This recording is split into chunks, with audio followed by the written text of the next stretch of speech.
ಕೊಲ್ಲಿ ಯುದ್ಧ ಭಾರತದಲ್ಲಿ ಗ್ಯಾಸ್ ಎಮರ್ಜೆನ್ಸಿಯನ್ನ ಸೃಷ್ಟಿ ಮಾಡಿರುವಂಥದ್ದು ಹಾಹಾಕಾರ ಹೋಟೆಲ್ಗಳಿಗೆ.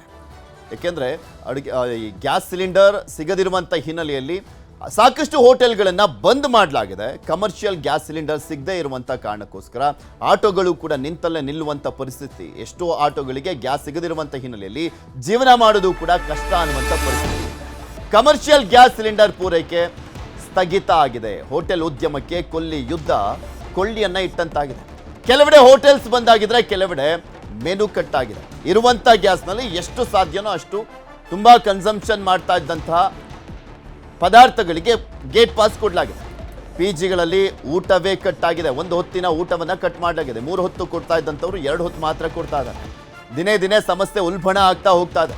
ಹೋಟೆಲ್ಗಳಲ್ಲಿ ಪ್ರತ್ಯೇಕವಾಗಿ ಗ್ಯಾಸ್ ಚಾರ್ಜ್ ಬೇರೆ ಆ ಒಂದು ಬಿಲ್ನಲ್ಲೇ ಕೊಡಲಾಗ್ತಾ ಇದೆ. ಗ್ಯಾಸ್ ಚಾರ್ಜ್ ಅನ್ನ ಸೌದೆಗಳ ಮೊರೆ ಹೋಗ್ತಾ ಇರುವಂಥದ್ದು ಹೋಟೆಲ್ಗಳು. ಇಂಡಕ್ಷನ್ ಸ್ಟವ್ ಬೇಡಿಕೆ ಇದ್ದಕ್ಕಿದ್ದಂತೆ 300% ಏರಿಕೆ ಆಗಿದೆ.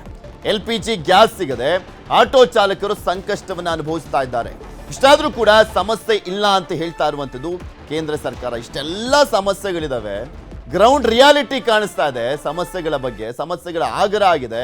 ಆದರೆ ಕೇಂದ್ರ ಸರ್ಕಾರ ಮಾತ್ರ ಕಣ್ಣಿದೆಯೋ ಇಲ್ವೋ ಗೊತ್ತಿಲ್ಲ. ಕೇಂದ್ರ ಸರ್ಕಾರಕ್ಕೆ ಇಷ್ಟಾದರೂ ಸಮಸ್ಯೆನೇ ಇಲ್ಲ ಅಂತ ಹೇಳ್ತಾ ಇದ್ದಾರೆ. ಸುಳ್ಳು ವದಂತಿ ಹಬ್ಬಿಸಬೇಡಿ ಅಂತ ಹೇಳ್ತಾ ಇದ್ದಾರೆ.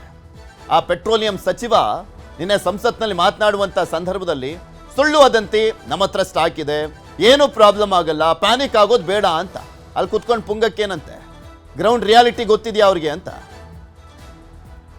ಇನ್ನು ಮುನಿಯಪ್ಪ ಅವರು ಇದೇ ವಿಚಾರಕ್ಕೆ ಸಂಬಂಧಪಟ್ಟಂತೆ ಮೀಟಿಂಗ್ ಮಾಡಿದ್ರು, ಮಾತನಾಡ್ತಿದ್ದಾರೆ ನೋಡೋಣ. ಎಲ್ಲ ಪ್ರಾಬ್ಲಮ್ ಸಾಲ್ವ್ ಆಗ್ಬೋದು ಅಂತ ಚಿಂತನೆ ಮಾಡಿದ್ದೀವಿ. ಇನ್ನೂ ಅವು ಲೈನಪ್ ಆಗಿವೆ, ಆದರೆ ಪರ್ಮಿಷನ್ ಇನ್ನೂ ಸಿಕ್ಕಿಲ್ಲ. ಅಟ್ಲೀಸ್ಟ್ 2 ಶಿಪ್ ಬರೋದ್ರಿಂದ ಸ್ವಲ್ಪ ಸುಧಾರಣೆ ಆಗ್ತದೆ. ಆ ಬರೋ ತನಕ ಒಂದು 8 ದಿನ ಆಗ್ತದೆ ಇದನ್ನು ಮತ್ತೆ ಇದು ಮಾಡಬೇಕಾದ್ರೆ.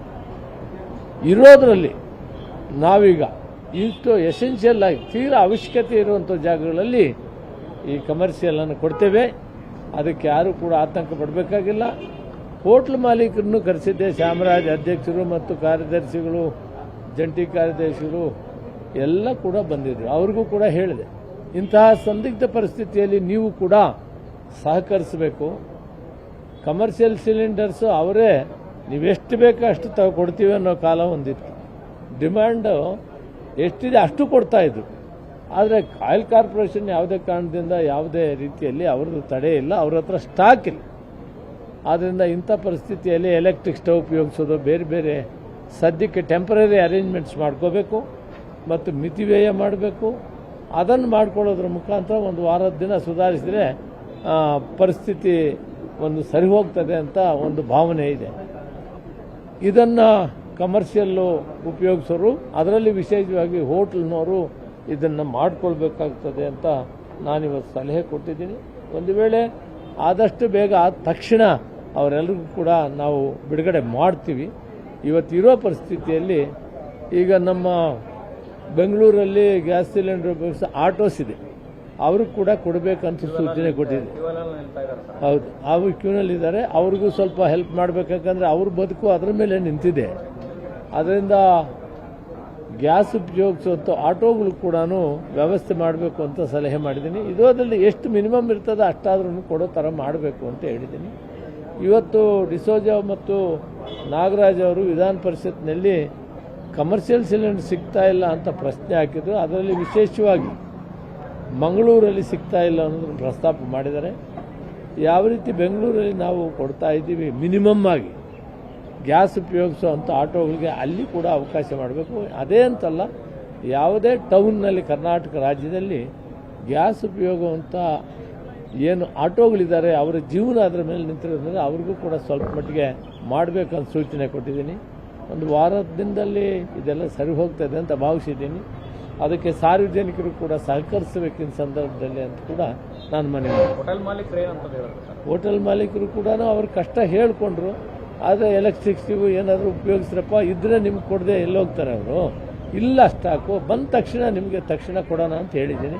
ಸಮಾಧಾನವಾಗಿ ಸ್ವಲ್ಪ ಮಿತಿವ್ಯಯ ಮಾಡೋದು, 2 ಹೊತ್ತು ಊಟ ಮಾಡೋದು, 1 ಹೊತ್ತು ತಯಾರಿ ಮಾಡೋದು, ಒಂದು ಸಾರಿ ಏನೇನೋ ಐಟಮ್ಸ್ ಮಾಡಬಹುದು. ಒಂದು ಕಾಮನ್ ಐಟಮ್ಸ್, ಅನ್ನ ಬೇಕು, ಸಾಂಬಾರು ಬೇಕು ಅಥವಾ ರೋಟಿ ಬೇಕು, ಇಷ್ಟರಲ್ಲಿದ್ದರೆ ಸ್ವಲ್ಪ ಬೇರೆ ಬೇರೆ ಮಾಡಿದರೆ ಸುಧಾರಿಸ್ಕೋಬಹುದು.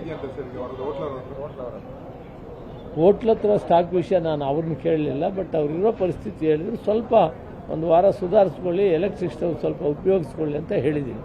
ಬಟ್ ನೀವು ರಾಜ್ಯದಲ್ಲಿ ಗ್ಯಾಸ್ ಸಮಸ್ಯೆ ಹೇಗಿದೆ, ಯಾರು ಏನಂತಾರೆ ಒಮ್ಮೆ ಕೇಳೋಣ. ಆಲ್ಮೋಸ್ಟ್ ಒಂದು 45 ಬ್ರಾಂಚಸ್ ಇದೆ ಮೇಡಮ್, ಬೆಂಗಳೂರು ಮೈಸೂರೆಲ್ಲ ಸೇರಿ. ಇವತ್ತಿಗೆ ಮೊನ್ನೆಯಿಂದ ಸಪ್ಲೈ ಇಲ್ಲ. ಮೆನು ರಿಡಕ್ಷನ್ ಮಾಡಿದ್ದೀವಿ. ಆಲ್ಮೋಸ್ಟ್ ಒಂದು 100 ಐಟಮ್ಸ್ ಇದ್ದರೆ we've come down to about 15 items.